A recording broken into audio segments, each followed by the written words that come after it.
Halo guys, balik lagi bersama gua di sini Darian. Jadi hari ini gua mau sharing tentang role yang cukup spesifik yaitu role offline di sini. Jadi kemarin gua udah sharing tentang makro. Sekali ini gua mau memperjelas role offline gitu. Karena menurut gua role offline itu role yang spesial. Kenapa spesial? Karena offline itu mempunyai kedua sifat carry dan juga support. Jadi dia uh, bisa ada carry potentialnya, jadi ada potensi untuk menggendong timnya ke kemenangan gitu. Tapi juga bersifat sebagai support, yaitu di mana dia cukup menggunakan skill-skillnya untuk mengerecohin musuh gitu. Jadi di role offline itu kebanyakan ada di lane yang dikorbanin gitu. Tapi tetap di-expect eee, untuk dapat farm dan juga EXP yang cukup selagi menahan lane-nya biar nggak kalah dan juga of course nggak nge-feed gitu. Jadi emang tugas yang cukup sulit menurut gua karena biasa mekanik dari ini hero-heronya tuh sebenarnya nggak terlalu susah, tapi diharapkan dia bakal ada di lane yang susah gitu. Jadi hero-nya sendiri kebanyakan mekaniknya nggak susah, tapi di-expect untuk punya mekanik yang bagus karena jika mekaniknya kayak kurang gitu, dampaknya tuh lebih ke arah bisa nahan lane atau enggak gitu. Jadi cukup rancu dan spesial di satu sisi dan dengan lainnya. Jadi gue akan menjelaskan tentang offlane gitu. Yang pertama harus tahu tentang offlane, biasa dia di side lane ya, antara di atas ataupun di bawah gitu. Jadi pertama yang kalau kalian harus tahu, tugas seorang offlane itu adalah menjaga lane. Kita bisa bagi dua juga, ada damage offlane, ada juga tank offlane. Tapi mau kayak gimana pun jenisnya, mau tank, mau apa, tugasnya akan selalu sama, basicnya juga akan selalu sama, dan ini salah satu yang akan gue bahas hari ini. Yang pertama, di situ ada lane priority. Apa itu lane priority?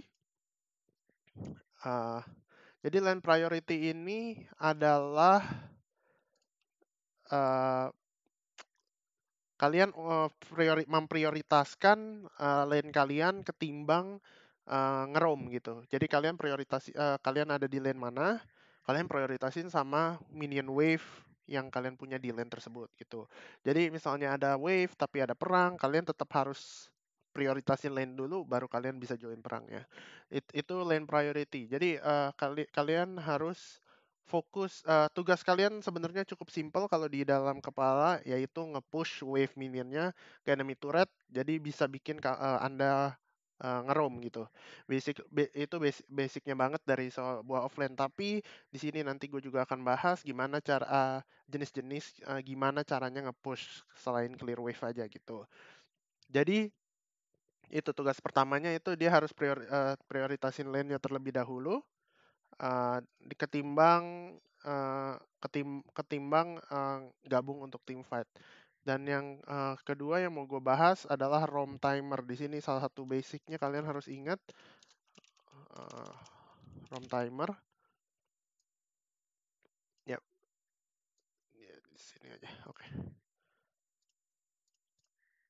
ROM timer. Jadi kenapa ini saling berkaitan? Ini adalah dua hal terpenting menurut gua tentang seorang offlane. Jadi pertama lane priority tadi sudah gue jelasin. Apa itu ROM timer? Jadi ROM timer itu adalah suatu periode waktu di mana kalian bisa roaming tanpa kehilangan, tanpa rugi atau sedikit rugi gitu. Jadi kalaupun rugi, ruginya sedikit atau tanpa rugi sama sekali. Jadi kayak gimana, misalnya kalian nge-push turret, terus wave-nya jadi di sini, musuhnya jadi harus nge-clear di sini, kalian ada kesempatan untuk melakukan ke mana saja gitu. Jadi kalian bisa nge-roam, meninggalin lane kalian gitu. Nah, di sini gue juga mau jelasin bahwa roam itu nggak cuman ngegeng ya, kayak yang gua tangkep itu di dunia Mobile Legends-an, kalau kalian misalnya nge-push, ada offlane mau nge-push ya, ke sini dia ngegeng ke mid misalnya. Set, di sini jadi 4 lawan 3 kan. Biasa lagi main 1-3-1. Jadi ini biasa orang kalau denger kata ROM itu kayak gitu. Jadi mikirnya lebih ke arah ngegeng gitu. Ngegeng ke arah lane yang lainnya.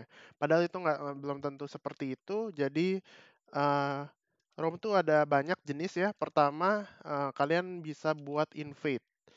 Invade itu gimana? Jadi misalnya kalian push ke tengah sini, nih musuhnya di sini harus under turret. Kalian bisa ke sini untuk bantuin teman kalian yang mid lagi nyerang juga. Jadi kalian bisa nge-roam untuk ngedapetin objektif di sisi musuh gitu.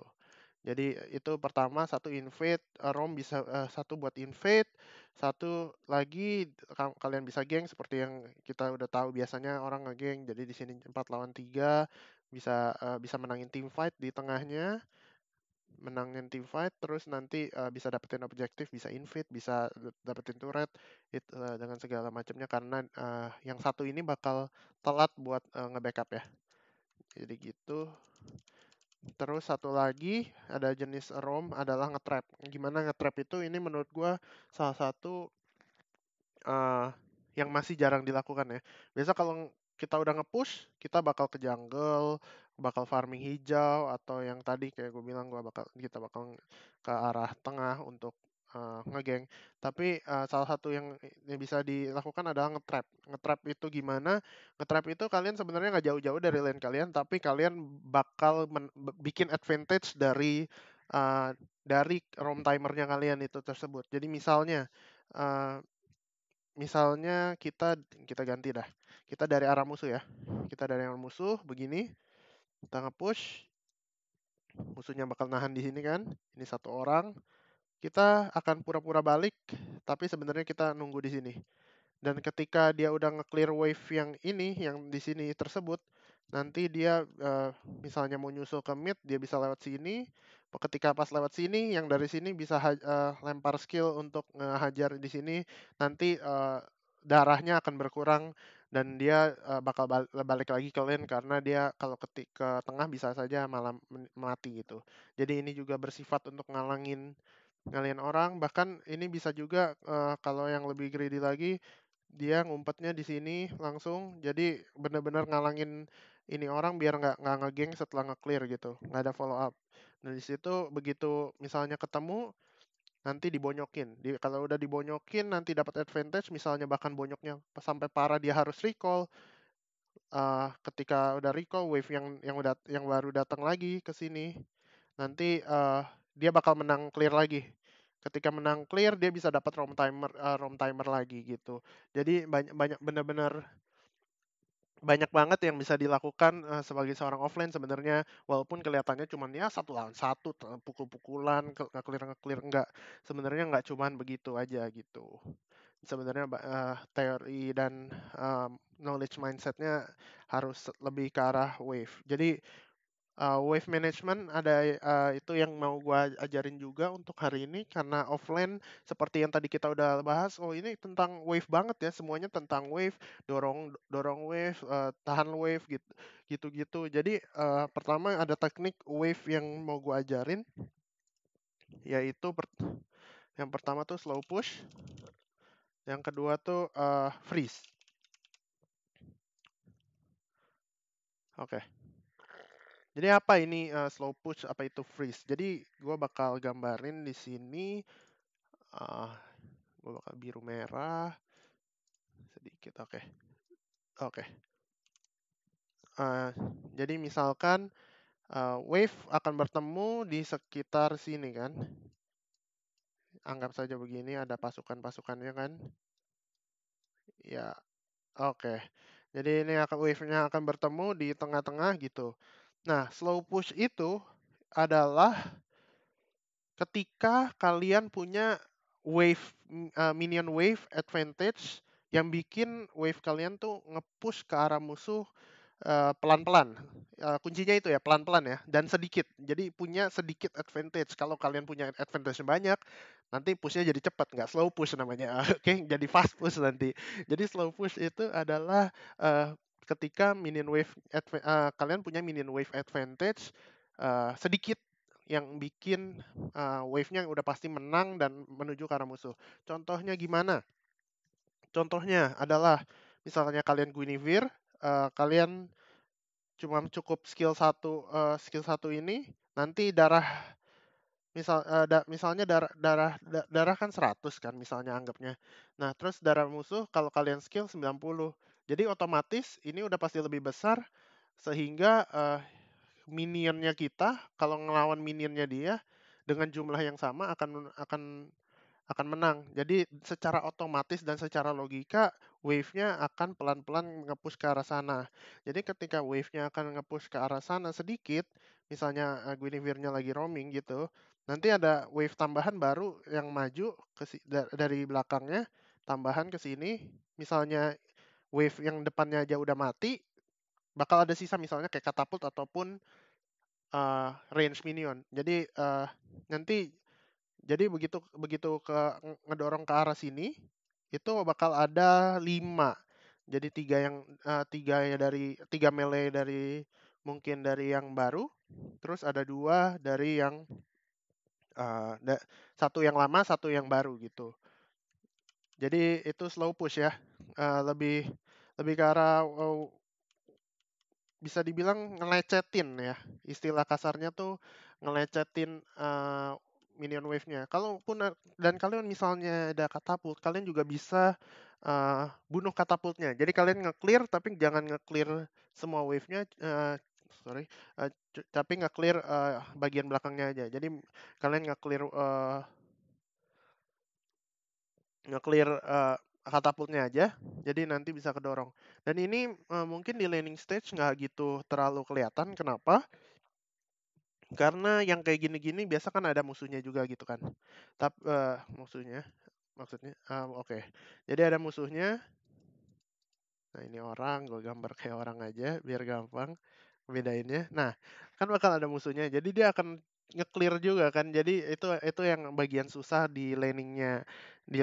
Tapi ini akan bermanfaat banget untuk mid game.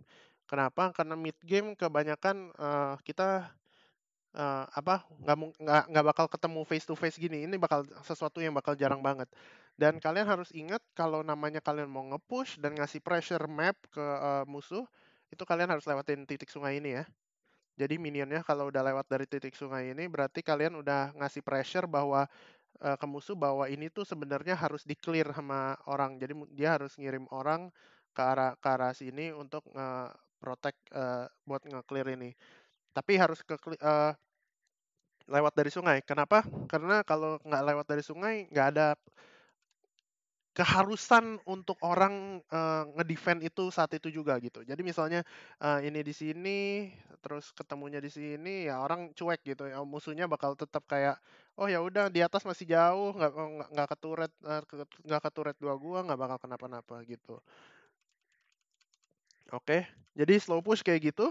eh Minion wave advantage kecil sedikit aja untuk pelan-pelan ngedorong untuk misalnya bisa buat numpuk wave atau kalian buat setup geng. Karena kalau kalian slow push berarti kan kalian bisa nunggu teman kalian yang dari tengah, tiga tiga yang di tengah ini, tiga kalian bisa datang ke sini buat actually ngancurin tower kan.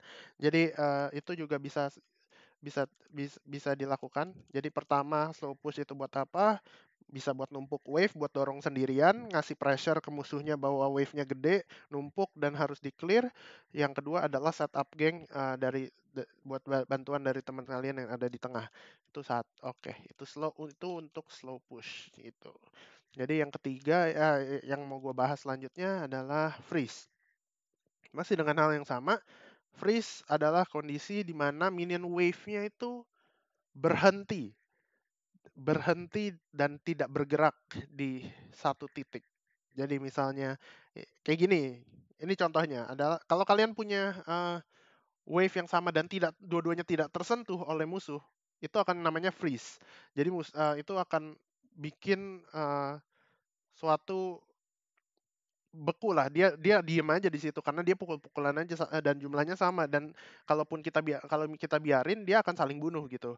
Jadi contoh yang paling gampang untuk aplikasiin freeze itu biasanya adalah ketika ini udah semua tier 2 udah hancur dan Lord udah mau up ya, Lord di sini udah mau up, kita tuh bisa nge-freeze wave-nya tuh di 3 lane atau di 2 lane. Jadi misalnya wave-nya ke sini, di sini ya. Nah, kalau wave-nya di sini ya, itu musuh kan nggak bisa ngeraih karena misalnya kita dalam kondisi menang, kita bisa nge-trap di sini, bisa nge-trap di sini, bisa nge-trap di sini, bisa nge-trap di sini, bisa di mana-mana aja lah, di bush mana aja, dan mereka akan terkurung di dalam base mereka gitu. Kalau mereka keluar, mereka harus menangin jumlah kayak sekitar 4 orang.